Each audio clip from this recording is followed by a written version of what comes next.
बिस्मिल्लाहिर्रहमानिर्रहीम। अस्सलाम वालेकुम। आज 2 जुलाई है और दिन है मंगल का। आज एक हैरान कुन सूरत हाल हुई है सुप्रीम कोर्ट में। सब हैरान रह गए हैं, सब हक्का बक्का रह गए हैं जब जस्टिस काजी फाइज ईसा साहब ने अचानक ये कहा कि हम इस केस को अगले हफ्ते तक के लिए मुलतवी कर रहे हैं, इस केस की समाअत को अगले हफ्ते तक के लिए मुलतवी कर रहे हैं। ये बहुत हैरान कुन था, लेकिन मेरे लिए बिल्कुल हैरान को नहीं था, या उन लोगों के लिए बिल्कुल हैरान को नहीं था जो इस केस को शुरू दिन से कवर कर रहे हैं, जो देख रहे हैं, जो पिछली 2 समातों पर काजी फाइज ईसा साहब की बॉडी लैंग्वेज को देख रहे हैं, उनकी जमाइयाँ लेना और ऐसे जैसे वो सारी रात नहीं सो सके, बहुत डिस्टर्ब बॉडी लैंग्वेज होना, बहुत एक जैसे शिकस्त खुर्दा शख्स होता है उसकी तरह की बॉडी लैंग्वेज होना और परेशान होना, अपसेट होना, ये सारी चीज़ें नज़र आ रही हैं उनकी बॉडी लैंग्वेज से। और फिर आज 2 गेम चेंजर डॉक्यूमेंट्स जो हैं वो सामने आए, जो फैसला सिद्दीकी साहब ने अदालत के सामने रखे।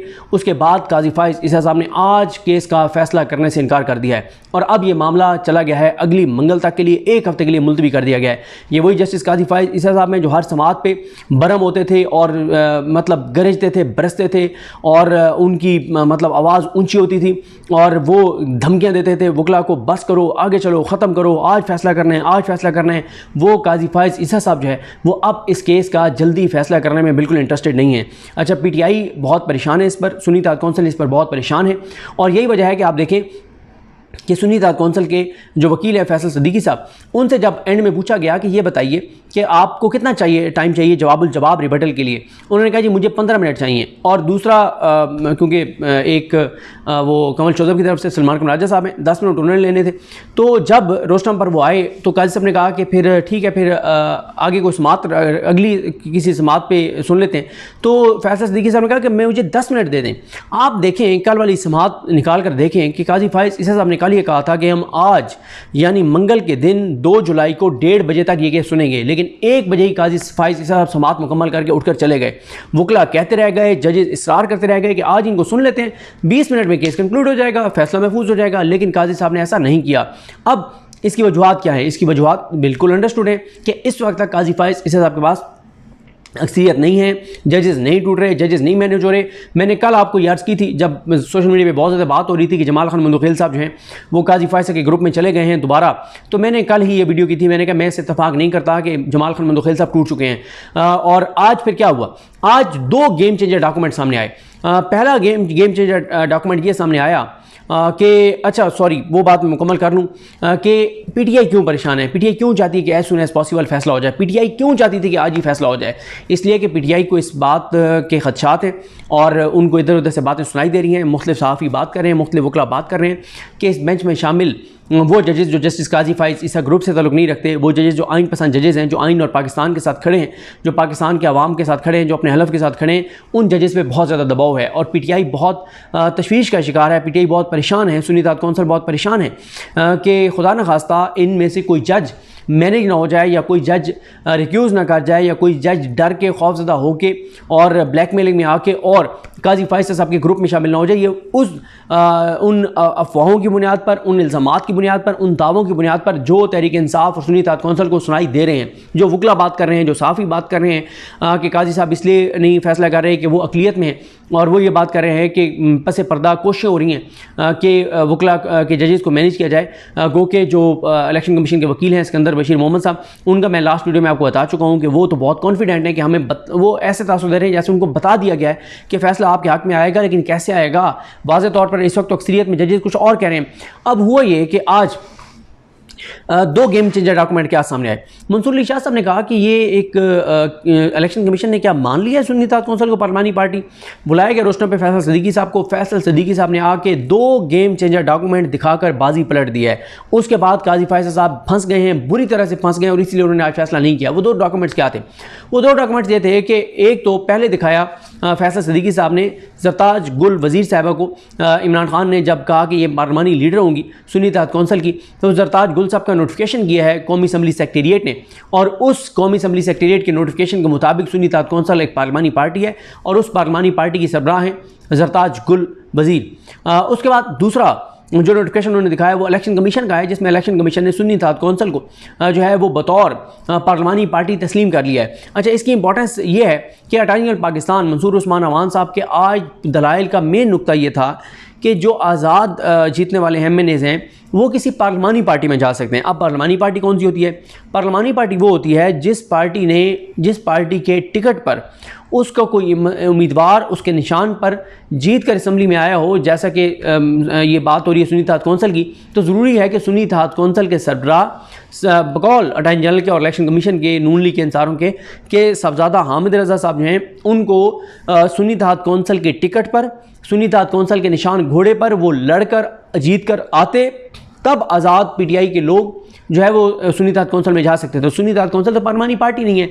यहाँ पे दो चीज़ें हैं। एक पिछली समातों पे सामने आई थी जब जस्टिस मुनीब अख्तर साहब ने कहा था कि जब साहबजादा हामिद रज़ा ने अपने कागजात नामजदगी में ये लिख दिया था कि वो सुन्नी इत्तेहाद कौंसिल के प्लेटफॉर्म से इलेक्शन लड़ रहे हैं, तो फिर इलेक्शन कमीशन की जिम्मेदारी थी कि उनको इंतखाबी निशान घोड़ा देते, उनको इंतखाबी निशान कोई और नहीं दिया जा सकता था। और दूसरा जो इसी के साथ जुड़ा हुआ एक और मामला है जो कल कहा था बैरिस्टर गौर साहब ने कि हमने दो कागजात नामजदगी जमा करवाए हैं, एक आज़ाद एक PTI की तरफ से।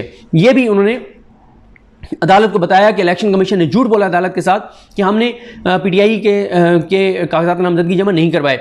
लेकिन आज अटॉर्नी जनरल के सामने जब ये पूरे उन्होंने दलाइल दिए, जब ये दो नोटिफिकेशन आए तो फिर बाजी पलट गई कि ये तो इलेक्शन कमीशन खुद मान रहा है सुन्नी इत्तेहाद कौंसिल को, पार्लिमानी पार्टी मान रहा है, इलेक्शन कमीशन कौमी असम्बली सेक्रेटरीट मांग रहा है। लेकिन काजी साहब इस पर बहुत बरहम हुए, बहुत गुस्से में आ गए और काजी साहब ने इस नोटिफिकेशन को तस्लीम करने से जो है वो इनकार कर दिया है। काजी साहब ने कहा कि इसकी कोई कानूनी हैसियत नहीं है और हमारा ऑफिस कोई चीज़ लिख देता है तो वो सुप्रीम कोर्ट की चीज़ हो जाएगी। ये सारी बातें उन्होंने की। तो फिर यहाँ पे मुनीब अख्तर साहब ने उनको सही आड़े हाथों लिया और उन्होंने कहा कि ये मतलब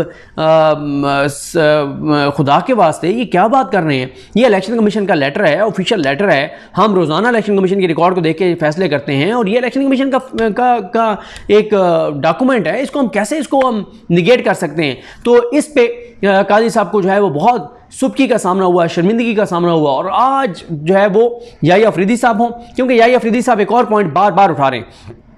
वो पॉइंट ये है कि जनाब जब 9 लोग ऐसे हैं जिनके कागजात नामजदगी के ऊपर डिक्लेरेशन भी PTI का है और जो सर्टिफिकेट है वो भी PTI को उन्होंने दिया हुआ है। अच्छा, ये 9 का तो इलेक्शन कमीशन ने अपने रिकॉर्ड में माना हुआ है। PTI का कहना यह है कि हमारे जितने लोग हैं, जैसे बैरिस्टर गौर साहब ने पेश होकर बताया था कि उन्होंने दो कागजात नामजदगी जमा करवाए, इसलिए एक उन्होंने PTI से करवाया कि अगर काजी फाइज साहब बल्ला नहीं छीनते और अपने हलफ के मुताबिक फैसला करते हैं, आइन के मुताबिक फैसला करते हैं और जो पाकिस्तान के मफाद में फैसला करते हैं, तो फिर ये होगा कि फिर तो हम PTI के होंगे, तो इसलिए हमारे वो कागजात हम वो कहेंगे कि ये हमारे मंजूर कर लें जो हमारे ये हैं PTI की तरफ से। और दूसरा उन्होंने आज़ाद दिया कि ये ना हो कि PTI वाला वो हो जाए कि PTI इलेक्शन नहीं लड़ सकती और इस बेस पे हम सबके कागजात नामजदगी मुस्तरद ना कर दिए जाएं। तो एक उन्होंने कागजात नामजदगी की कॉपी आज़ाद से भी जमा कराई थी जो इलेक्शन कमीशन नहीं माना। यहाँ पे याहिया अफरीदी साहब कह रहे हैं कि इलेक्शन कमीशन के अपने रिकॉर्ड में जो है कि 9 PTI के लोग ऐसे थे जिनके डिक्लेरेशन और सर्टिफिकेट दोनों PTI के, उनको आपने आज़ाद कैसे डिक्लेयर किया। और यही सवाल आयशा मलिक साहबा ने, याहिया अफरीदी साहब ने, मंसूर अली शाह साहब ने, जमाल खान मुदखिल साहब ने, इन चारों जजेस ने अटॉर्नी जनरल से सवाल किया कि अटॉर्नी जनरल पाकिस्तान साहब ये बताइए कि ये जो उम्मीदवार खुद कह रहे थे कि हम इस पार्टी से बिलोंग करते हैं, उसका सर्टिफिकेट भी उनके पास था, उनको इलेक्शन कमीशन ने किस कानूनी आइनी इख्तियार के तहत उनको आज़ाद डिक्लेयर किया है? क्या इलेक्शन कमीशन के पास ये इख्तियार है कि कोई उम्मीदवार कहे कि मैं फलां पार्टी से हूँ, वो कहे कि नहीं आप फलां पार्टी से नहीं, आप आज़ाद हैं? दूसरा, यहाँ पे आज फिर अतर मिर्ज़ा साहब ने आड़े हाथों लिया, उन्होंने कहा कि इलेक्शन कमीशन ने एक बहुत बड़ा ब्लंडर किया है, उन्होंने एक आइन की खिलाफ वर्जी की है, उन्होंने आइन में दिए गए हकूक़ की खिलाफ वर्जी की है, उन्होंने संगीन आइनी खिलाफ वर्जी की है जब उन्होंने एक पॉलिटिकल पार्टी को बतौर पॉलिटिकल पार्टी ही इलेक्शन प्रोसेस से बाहर कर दिया है और जो है वो तमाम उसके करोड़ों वोटर्स को इलेक्शन प्रोसेस से बाहर कर दिया है। तो क्या हम इलेक्शन कमीशन की गलती को ठीक ना करें और हम उसकी तौसीक कर दें कि नजरिए ज़रूरत है हम ये करें? उसके साथ क्या हुआ, मंसूर अली शाह साहब तो खुल के आ गए, क्योंकि काजी साहब बार बार फरमाते हैं कि हम ये अपील सुन रहे हैं, 185(3) के तहत सुन रहे हैं और अटॉर्नी जनरल ने यह कहा कि आप 187 का इख्तियार जो है वो इस्तेमाल ना करें, जो सुप्रीम कोर्ट के पास मुकम्मल इंसाफ करने के लिए एक आर्टिकल है बड़ा पावरफुल। उस पर मंसूर अली शाह साहब ने कहा कि आप ये क्या बात कर रहे हैं, क्या हम आंखें बंद कर लें? इससे अहम मामला क्या हो सकता है, इससे अहम मसला क्या हो सकता है कि आप कहते हैं कि हम यहाँ पे इस्तेमाल ना करें, तो हम कहाँ लेकर जाएंगे इस आर्टिकल को, हम इस इख्तियार को कहाँ लेकर जाएंगे? तो आप ये क्या बात कर रहे हैं? तो इस पर मंसूर अली शाह साहब ने, वैसे मैं आपको बताऊंगा तफसीली ज़रा उनके रिमार्क्स जो थे और जो मुकालमा था वो भी आपको लिख के बताऊंगा, लेकिन ये आज दो चीज़ें हुई हैं। अब ये बड़ा सवाल है कि काजी साहब जो है वो क्यों फैसला नहीं कर रहे? ये तो पाकिस्तान के बच्चे को नज़र आ रहा है कि उनके पास वो नहीं है, अक्सरियत नहीं है, तो फिर भी वो क्यों डिले कर रहे हैं? देखें, एक तो उसकी वजह यही है जो इल्ज़ाम लग रहा है, जो इंकशाफ हो रहे हैं, जो दावे हो रहे हैं कि कुछ मुलाकातें हो रही हैं या जजेस को थ्रेट किया जा रहा है, जजेस पे दबाव डाला जा रहा है, जजेस को मैनेज किया जा रहा है, ब्लैकमेल किया जा रहा है कि कोई आइन के साथ जो जजेस खड़े हैं, जो अपने हलफ के साथ खड़े हैं, इनमें से कोई जज टूट जाए। अच्छा, वो जजेस कौन कौन से जिनको तोड़ने की कोशिश हो रही होगी? जिनमें से कुछ तो हैं जो बिल्कुल नहीं टूटेंगे ना, लेकिन जिन पे कोशिश हो रही होगी वो हैं जस्टिस मंसूर अली शाह साहब, जस्टिस मुनीब अख्तर साहब, जस्टिस आयशा मलिक साहबा, जस्टिस अतर मिनल्ला साहब, जस्टिस शाहिद वहीद साहब। ये तो क्लियर कट अपने हलफ के साथ खड़े हैं और आइन के साथ खड़े हैं। जो इनके साथ अलावा जजेस हैं वो हैं जो स्विंग वोट्स जिनको कहा जा रहा है, वो याही अफरीदी साहब हैं और 3 वोट हैं, याही अफरीदी साहब, हसन अजहर रिजवी साहब और जमाल खान मंदोखेल साहब। अच्छा, अब ओवरऑल तो कोशिश होगी कि इन 8 में से मैक्सिमम टूट जाएं, लेकिन पहले 5 की पोजीशन बहुत क्लियर है। तो ये जो 3 हैं कि जमाल खान मंदोखेल साहब या अफरीदी साहब और हसन अजहर रिजवी साहब, ये इन पे ज़्यादा जो इल्ज़ामात लग रहे हैं कि कोशिश हो रही होगी कि ये किसी तरह से टूट जाएं और काजी फैसल साहब के साथ मिल जाएं और कहें कि ये मखसूस नशिस्तें चोरों, डाकुओं और लुटेरों को मिलेंगी, ये उनको नहीं मिलेंगी जिनको आवाम ने वोट दिया है। तो ये तो अब आगे जाके पता चलेगा। मेरी इसमें अंडरस्टैंडिंग ये है कि ये वजह है या नहीं है, ये अल्लाह की ज़ात बेहतर जानती है। पस पर्दा क्या हो रहा है हमारे पास इल्म नहीं है। हम तो ज़ाहिर वो बात कर रहे हैं जो एक परसेप्शन बन गई है, जो लोग बात कर रहे हैं, जो वकला बात कर रहे हैं, जो साफ़ी बात कर रहे हैं, जो मैटर करने वाले लोग बात कर रहे हैं, हम तो उनकी बात कर रहे हैं। और फिर हमें ये माजी में नज़र भी आता है कि जो टेरियान केस है उसमें देखें ना कि कैसे जजेस के साथ किया गया इमरान खान के ख़िलाफ़ फ़ैसला दिलवाने के लिए कि फ़ैसला लिख दिया उन्होंने, साइन कर दिए। उसके बावजूद क्या हुआ, ये एक जज के बहनोई को उठाया गया, एक के वालिद के साथ जो कुछ किया गया, उनकी फैमिली के साथ जो कुछ किया गया, एक जज को हॉस्पिटल एडमिट होना पड़ा, मतलब किस कर्ब से गुजरना पड़ा, इजाफी सिक्योरिटी मांगनी पड़ी, बहुत कुछ हुआ उनके साथ। और चीफ जस्टिस जो इस्लामाबाद कोर्ट है उनका किरदार भी अब टेरियान केस में वाज़ेह हो गया। तो अब उस बुनियाद पर यहाँ पे भी ये कहा जा रहा है कि क्या हो रहा होगा। फिर आप बाबर सत्तार साहब ने एक लेटर लिखा, उसमें उन्होंने बताया कि ऑडियो लीक्स वाले केस के दौरान उनको मैसेज दिया गया कि आप इतने आगे ना जाएं। फिर पेशावर हाई कोर्ट के जजेस ने लिखा कि हमें तो अफगानिस्तान से कत्ल की धमकियाँ आती हैं। लाहौर हाई कोर्ट के जजेस ने लिखा बहुत कुछ है कि किस तरह से मुदाखलत होती है पोलिटिकल केसेस में। और ये तो इस वक्त इस निज़ाम के लिए पाकिस्तान के मौजूदा सूरत हाल में अगर कोई एक सबसे बड़ा मसला इस निज़ाम के लिए है और पाकिस्तान के इदारों के लिए है तो वो ये केस है। ये केस इसलिए पाकिस्तान के इदारों और निज़ाम के लिए इंपॉर्टेंट है क्योंकि अगर 2/3 अक्सरियत नहीं मिलती चोरों, डाकुओं, लुटेरों को तो फिर आईनी तरमीम नहीं होगी। आईनी तरमीम नहीं होगी तो काजी साहब की एक्सटेंशन नहीं होगी। काजी साहब की एक्सटेंशन होगी तो निज़ाम तो किसी वक्त भी गिर जाएगा। क्योंकि ये निज़ाम, जैसे कल हसनात मलिक साहब ने कहा कि इस निज़ाम के गारंटर काजी फाइज ईसा साहब हैं। और फिर एक चीज़ और मैं बड़ी इंपॉर्टेंट समझता हूँ कि उस पर बात करनी चाहिए। लेकिन एक मसला और भी है जो मुझे लगता है कि क्यों काजी फाइज साहब जो है वो इसको डिले पे डिले कर रहे हैं। उसमें मेरी अंडरस्टैंडिंग ये है कि, या मेरी राय ये है कि असल में आज जो है ना वो जो chief justice Lahore high court वाला मामला है उसकी वजह से जो काजी फाइज ईसा साहब जो है वो इस मामले को लटका के रखना चाहते हैं ताकि हुकूमत को मैसेज आए कि अभी भी मैं आपके साथ जा सकता हूं, ताकि आज हुकूमत जो है वो काजी फाइज ईसा साहब के साथ वोट दे और जो जिसको भी काजी फाइज ईसा साहब चाहते हैं chief justice Lahore high court बनाना उसको जो है वो बना दिया जाए। अब आते हैं उस चीज़ पर जो कल एक बहुत इंपॉर्टेंट ट्वीट था, वो उस ट्वीट पर मैं ज़रूर बात करना चाहता हूँ क्योंकि इस ट्वीट पे कल से बहुत ज़्यादा बात हो रही है कि ये असल में ट्वीट है जो काजी फाइज ईसा साहब जो कुछ कर रहे हैं उसके ऊपर ये एक ट्वीट है। सॉरी वो मुझे ट्वीट ढूंढने में ज़रा टाइम लग रहा है लेकिन वो मैं बताना आपको ज़रूर चाहता हूँ क्योंकि हाँ ये आ गया। ये मतीउल्लाह जान साहब का ट्वीट है जिसमें मतीउल्लाह जान साहब कहते हैं कि निज़ाम इंसाफ का सफ़र शाही महल्ले से पोर्न फिल्म इंडस्ट्री तक। मतीउल्लाह जान साहब कहते हैं कि बाप पार्टी की मिसाल से, हालांकि आपको पता है कि मतीउल्लाह जान साहब का जिस तरह का मिजाज है, लेकिन अगर वो इस हद तक लिखने पर मजबूर हो गए तो फिर आप अंदाज़ा लगाएं कि काजी फाइज ईसा साहब किस हद तक चले गए हैं कि मतीउल्लाह जान जैसा सहाफ़ी जो है वो ये चीज़ लिख रहा है। वो कहते हैं कि बाप पार्टी की मिसाल से, वो जो बाप पार्टी की मिसाल दी गई थी कि बाप पार्टी ने भी इलेक्शन नहीं लड़ा था अपने टिकट पर और उसके बावजूद उनको मखसूस नशिस्तें दी गई और वो सारी चीज़ें, उस पर वो कहते हैं कि बाप पार्टी की मिसाल से चीफ जस्टिस काजी फाइज ईसा और जस्टिस जमाल खान मंदोखेल को घबराहट हो गई कि जिस तरह इलेक्शन के बाद असम्बली के अंदर 2019 में बाप पार्टी के क़याम को तस्लीम करते हुए उसे मखसूस नशिस्तें दी गई थी, उसी असूल के तहत PTI जिसने इलेक्शन भी लड़ा वो भी 2024 के इलेक्शन के बाद मखसूस नशिस्तों की हकदार हो जाएगी। यानी वो कहते हैं कि अगर हम उस मिसाल को मान लें, बाप वाली मिसाल को, तो फिर तो ये PTI को भी नशिस्तें मिल जाएंगी। बेंच की तरफ से खैबर पख्तूनख्वा के एडवोकेट जनरल से मज़ीक़ा खेज़ सवाल किया गया, जिसके अल्फाज का चुनाव बताता है कि इन 2 जजेस ने PTI को मखसूस नशिस्तें ना देने के लिए जहन बना लिया है।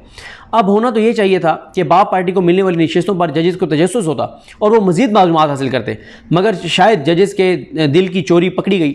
इसलिए पूछा, आपने उस वक्त 2019 में बाप पार्टी को मिलने वाली नशिस्तों को चैलेंज क्यों नहीं किया था? ओ भाई मुअज़्ज़िज़, PTI तो 2019 में उस अमल के हक़ में थी और आज भी है कि किसी भी कमीशन की तस्लीम शुदा सियासी जमात को अगर इलेक्शन लड़े बगैर बाद में खुसूसी नशिस्तें मिल सकती हैं तो आज PTI को भी मिल सकती हैं।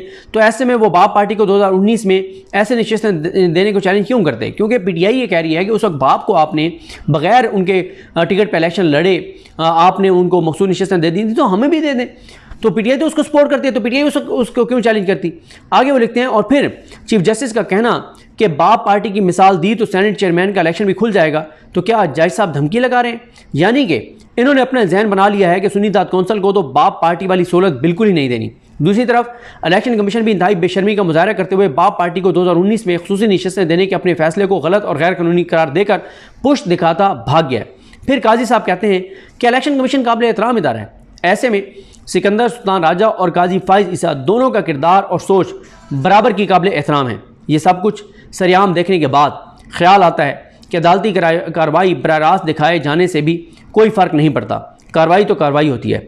उसी तरह लाहौर के शाही महल्ले की चादर और चार दीवारी और पोर्न फिल्म इंडस्ट्री में डाली जाने वाली कार्रवाइयों में भी बुनियादी फ़र्क सिर्फ स्क्रीन पर दिखाई देने या ना देने का होता है। इंसाफ का शाही महल्ला अब मुकम्मल पोर्न फिल्म इंडस्ट्री बन चुका है। आप अंदाज़ा लगाएं किस तरह सख्त उन्होंने ये चीज़ कही है। इसी से आप अंदाज़ा लगा लें कि क्या ये सहाफ़ी जो है वो किस तरह से सारे मामलों को देख रहे हैं। कुछ हसनात मलिक साहब ने बातें की और मतीउल्लाह जान साहब ने, वो भी आपको बता देता हूँ। मतीउल्लाह जान साहब कहते हैं कि काजी फाइज से तासुर दे रहे हैं कि सारे जजेस मैट्रिक फेल हैं, एक मैं बड़ा समझदार हूँ। हसनात मलिक कहते हैं कि काजी फाइज ईसा ने मखसूस नशिस्तें हुकूमत को दी तो ये वही मौलवी तमीज़ुद्दीन केस बनेगा। काजी फाइज ईसा हार नहीं मानेंगे, वो PTI के खिलाफ किसी भी हद तक जाएंगे। इम्तिहान जस्टिस जमाल खान मंदोखेल का है कि वो काजी फाइज से इख्तलाफ करने की जसारत करेंगे या नहीं। काजी फाइज ईसा को PTI के खिलाफ किसी से भी हाथ मिलाना पड़ा तो मिला लेंगे। जब आम कुव्वतें नवाज शरीफ के साथ हुई तो काजी फाइज ईसा ने केस लगाकर उनकी ताहयात नाइली ख़त्म कर दी। 8 फरवरी को जो कुछ हुआ वो काजी फाइज ईसा की भरपूर कोशिशों के बावजूद काबू में नहीं आ रहा।